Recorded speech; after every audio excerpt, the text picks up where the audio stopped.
Halo, selamat siang pemirsa. Kembali Anda menyaksikan Kilas Nusantara Siang pukul 13 waktu Indonesia Barat.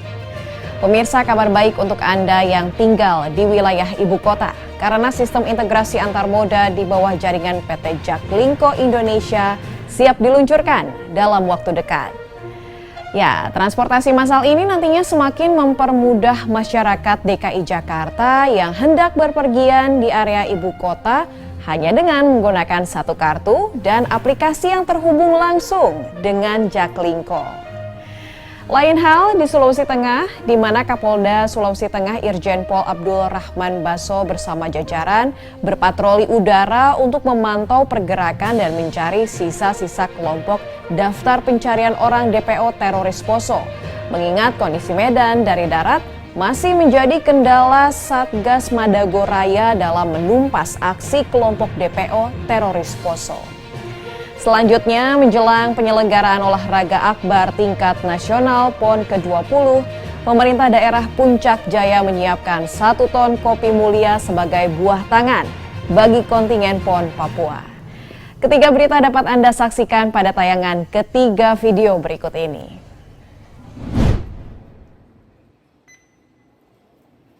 Sistem integrasi antar moda di bawah jaringan PT Jaklingko Indonesia siap diluncurkan dalam waktu dekat. Kepala Dinas Perhubungan DKI Jakarta, Syafrin Liputo, bersama Direktur Utama PT Jaklingko Indonesia Muhammad Kamaludin dan Direktur Utama PT LRT Jakarta Wijanarko melakukan uji coba kartu dan aplikasi besutan Jaklingko di 4 moda, yakni Transjakarta, MRT Jakarta, Komuter Line, dan LRT Jakarta. Dinas Perhubungan DKI Jakarta mengapresiasi uji coba penggunaan kartu dan aplikasi Jaklingko yang dapat mempermudah masyarakat Jabodetabek dalam merencanakan perjalanan mereka menggunakan transportasi umum.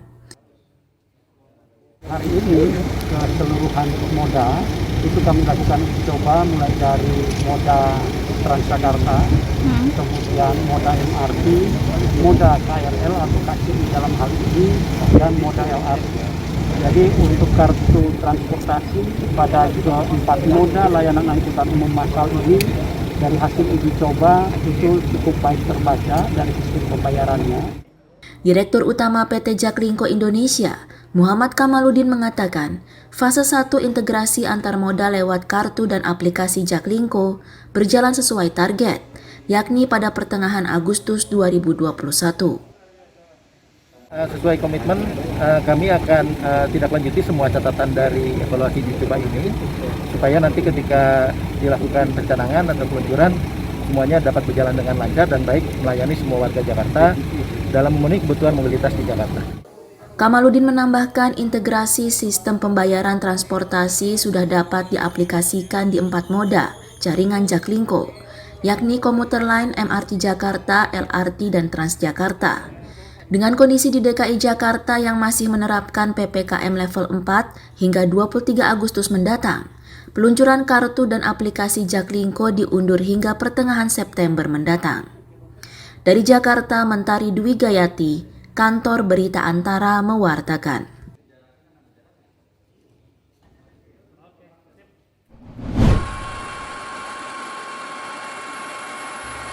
Inilah wilayah operasi Satuan Tugas Madagoraya dalam mencari sisa kelompok daftar pencarian orang DPO teroris Poso. Dari pantauan antara, wilayah operasi Satgas Madagoraya luas. Medan area pegunungan yang menghubungkan Kabupaten Poso, Kabupaten Sigi, dan Parigi Mutong sangat sulit diakses. Di hutan lindung ini terdapat jurang dan sejumlah sungai yang harus dilalui Satgas Madagoraya dalam menyisir dan mencari kelompok DPO teroris Poso. Kapolda Sulawesi Tengah Irjen Polisi Abdul Rahman Baso yang melakukan patroli dari udara bersama sejumlah awak media mengatakan kondisi ini tidak menghalangi Satgas yang tergabung dari TNI dan Polri untuk menumpas kelompok tersebut.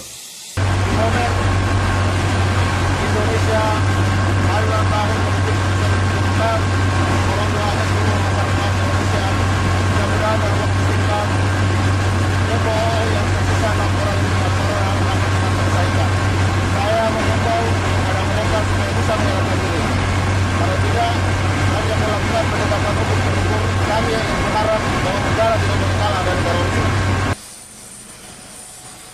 DPO teroris Poso tersisa 6 orang yang diduga masih dipimpin oleh Ali Ahmad alias Ali Kalora. Dari Poso, Sulawesi Tengah, Rangga Musabar, Kantor Berita Antara mewartakan.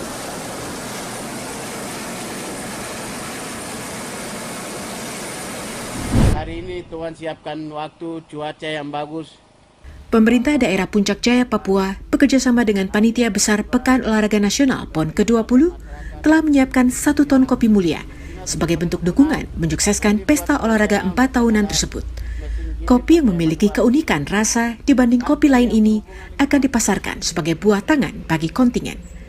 Bupati Puncak Jaya Yuni Wonda ditemui 18 Agustus di Puncak Jaya mengatakan, sebagai salah satu komoditas lokal unggulan, dengan dipasarkannya kopi mulia, bisa mengangkat perekonomian masyarakat setempat. Hasil penjualan pun bisa menjadi pendapatan bagi pemerintah daerah yang dimanfaatkan untuk membina petani kopi lokal agar tetap menghasilkan kopi yang berkualitas. Jadi kami sudah komitmen sekali bahwa kopi kita siapkan untuk berapa karton atau berapa bungkus untuk kita akan partisipasi untuk PON Papua. Kami Puncak Jaya kopi dan buah merah termasuk ikan kami sangat siap sampai hari. Setelah hadirnya pemerintah, lebih lagi sumber dana otsus yang dikuncurkan oleh pemerintah pusat. Ini kita di sini prioritas tinggi untuk bagaimana untuk meningkatkan sumber daya alam itu, terutama lagi potensi-potensi seperti ini. Yuni Wonda menambahkan, optimisme Puncak Jaya bisa turut menyukseskan PON Papua, salah satunya melalui kopi mulia, dibuktikan dengan terus meningkatnya proses pengumpulan biji kopi dari hasil panen para petani kopi yang ada. Para petani kopi telah beberapa kali diberi penyuluhan, serta bantuan berupa mesin giling kopi, guna meningkatkan hasil panen jelang PON yang diselenggarakan pada 2 hingga 15 Oktober mendatang tersebut. Dari Puncak Jaya, Papua, Laksa Mahendra, Kantor Berita Antara, mewartakan. Pemirsa, demikian ketiga informasi untuk siang ini dan kami ingatkan Anda selalu untuk tetap menjaga kondisi kesehatan di masa pandemi COVID-19. Dan pastikan Anda selalu perbarui informasi terkait bencana kesehatan ini melalui tayangan Kilas Nusantara edisi COVID-19 pukul 17 waktu Indonesia Barat. Sampai jumpa.